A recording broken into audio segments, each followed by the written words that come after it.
صل علی رسول الکریم۔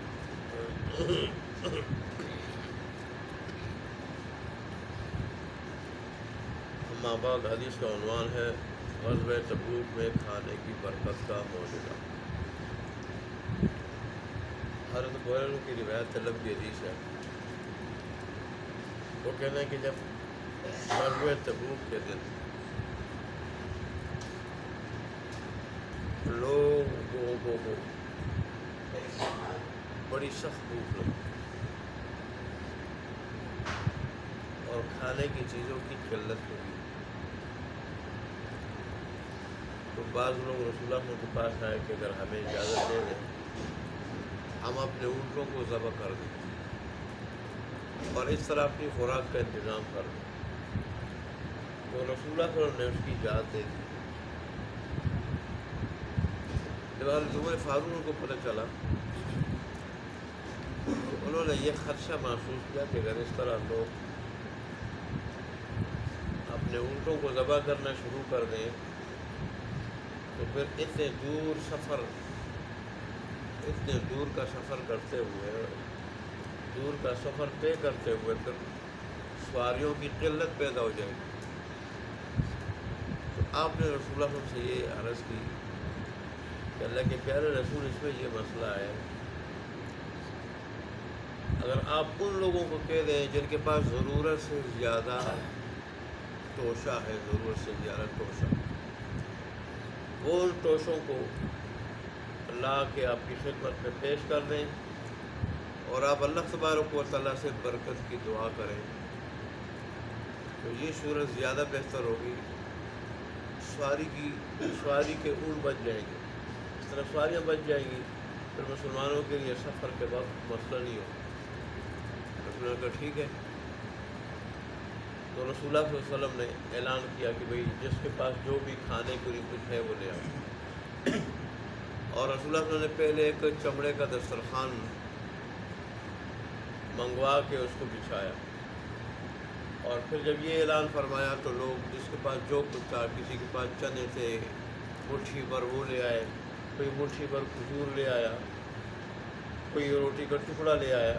تو اس طرح دسترخوان پہ کھانے کی کچھ چیزیں جمع ہو گئی۔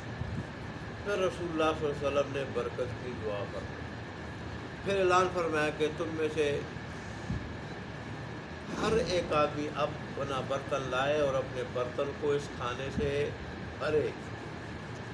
چنانچہ 1,00,000 کے قریب لشکر تھا، تو وہ لشکر میں سے کوئی ایسا نہیں تھا، کوئی آدمی کہ جس نے اپنے برتن کو بھرا نہ ہو، بس ہر آدمی برتن لاتا رہا، وہ بھرتا رہا، اور اس طرح سارے کے سارے لوگوں نے، تقریباً 1,00,000 کے قریب لوگوں نے اپنے اپنے برتنوں کو بھر لیا، اور پھر بھی وہ کھانا بچ گیا۔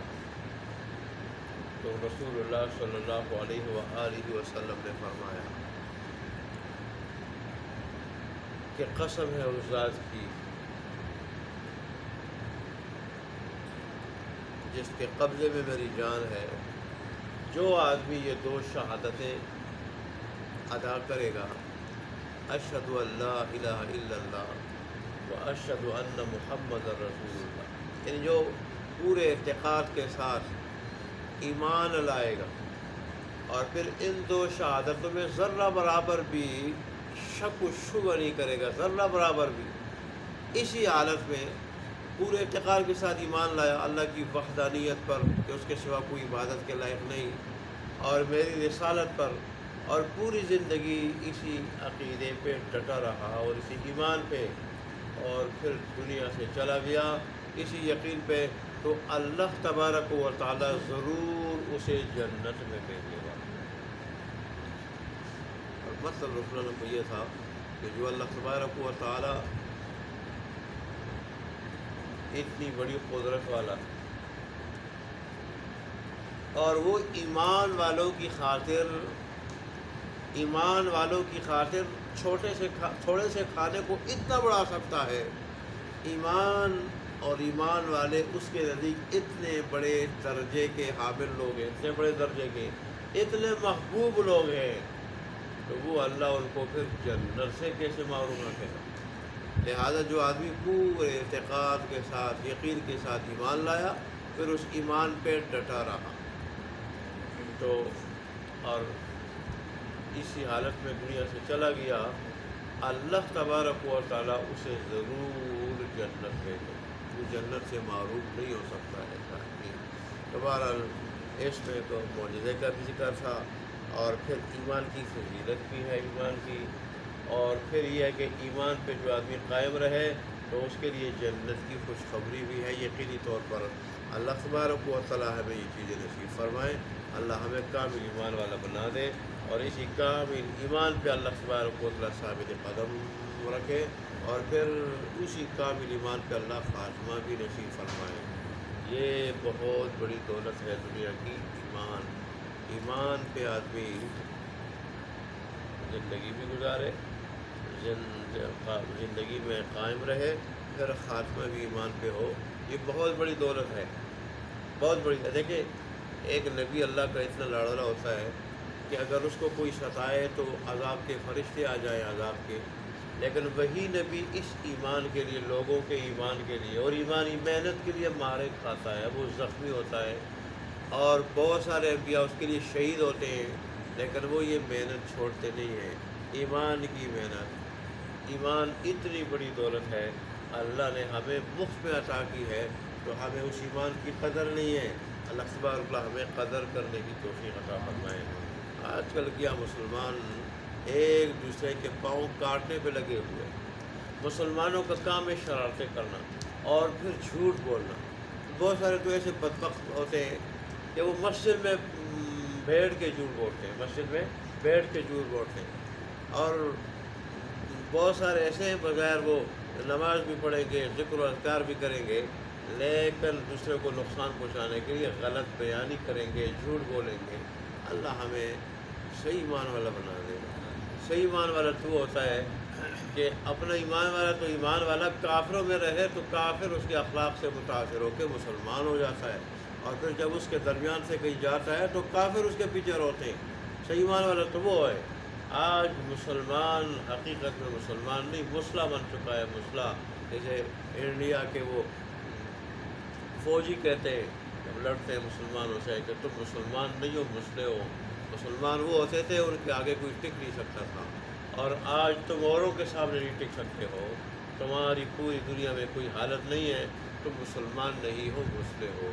مسلح اس کو کہا جاتا ہے اس کے ہاتھ، پاؤں، ناک، کان یہ کاٹ دیے جائیں، بدنما بنا دیا جائے اس کو۔ تو ایسے ہی مسلمان آج زیادہ سے زیادہ عبادت کی حد تک رہ گیا، عبادت کی حد تک، باقی وہ دین اسلام سے نکل چکا ہے۔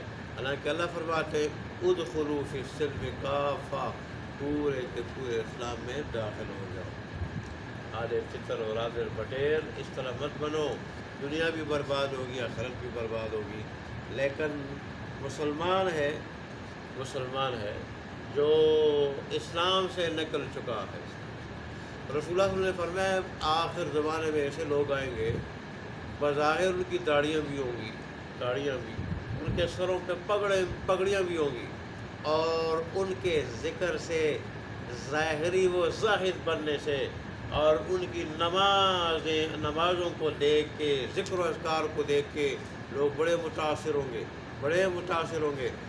صحابہ سے کہہ رہے ہیں تمہاری نماز ان کے نماز کے مقابلے میں کچھ نہیں ہوگی، اور تمہارا ذکر بھی، اور جیسے تمہارا حلیہ ہے، لیکن ایمان ان کے حلق سے نیچے نہیں اترا ہوگا۔ ایمان سے وہ کیا ہوں گے؟